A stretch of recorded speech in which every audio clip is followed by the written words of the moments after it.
Hello. मेरा नाम है शेफ़ मनीष और मैं एक इंडियन स्पेशलिटी शेफ़ हूँ। अभी मुझसे रिसेंटली मेरे एक दोस्त ने पूछा कि यार कुछ कबाब के बारे में बता।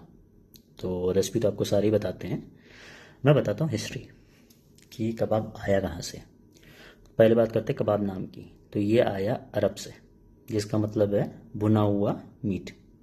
अब पहले किसने बनाया? तो इसमें तो बहुत सी लड़ाइयाँ हैं कि भाई कोई कहता है हमने बनाया, कोई कहता है हमने बनाया, लेकिन जो सबसे ज़्यादा पॉपुलर है वो है जो तुर्किश सोल्जर हुआ करते थे सन 1100 से सन 1300 के बीच में, जब जंग लड़ने आते थे या शिकार करने आते थे।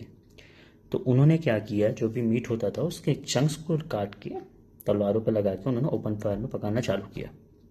अब ये धीरे धीरे पॉपुलर होना चालू हो गया। तो हर एक देश में जिसने भी इसको कॉपी किया और उसने अपने हिसाब से अपने मसाले वो डाले, उसमें डाल दिए। अब इंडिया में कहाँ से आया? तो जब मुगल आने शुरू हुए 1300 के बाद से इंडिया में, वो अपने साथ में इस डेलिकेसी को इंडिया में लेके आए। अब इंडिया में क्या हुआ? इंडिया में हमने यूज़ किए मसाले। क्यों? क्योंकि जो नवाब और जो रॉयल कजीन होते थे उन पे मतलब पैसा होता था बहुत। तो उनका जो खाना होता था ना बहुत ज़्यादा रिच होता था।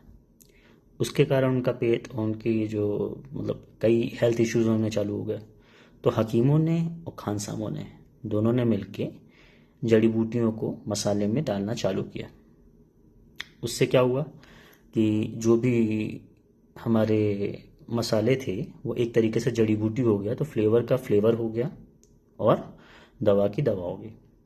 फ़र्क क्या पड़ता था उससे कि आदमी का डाइजेस्टिव सिस्टम भी सही रहता था और उसको खाना भी अच्छा मिल रहा है। और यही एक रीज़न है कि कोई बोलता है कि ये खाना 32 मसाले आते हैं, इस खाने में 50 मसाले आते हैं। तो वो मसाले नहीं थे, वो थी जड़ी बूटियाँ, जो कि आपके पेट के लिए, आपके हेल्थ के लिए बहुत अच्छा होता था। तो इस तरीके से आया कबाब।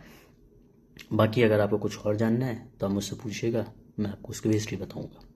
चलिए, अभी के लिए धन्यवाद। Thank you.